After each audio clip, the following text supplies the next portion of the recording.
neanche questa? No, ora qua, password non valida. Ma guarda, se uno per comprare due biglietti che deve diventare ebete. Oh, sto già registrato. Cosa mi serve ancora la mia password? Ma per me è questa, Ancora? Ma se ho appena messa nuova! Prova a scriverla in maiuscolo. E ho già fatto. E secondo te cosa hai detto? È password non valida. Che sia questa? No, questa è quella di Netflix.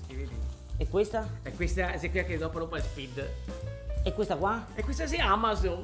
No, mite Amazon, ma guarda se sei permesso nel 2023 andando ancora avanti con tutti sti foglietti. Ma non si capisce niente. Sì, ma nel mio disordine mi ritrovo benissimo, Comunque, che problema c'è? Hai dimenticato la tua password? Richiedine una nuova. Ti arriva il codice via mail ed è fatta. Oh, e che mail metto? Dai, metti a me allora. Ok.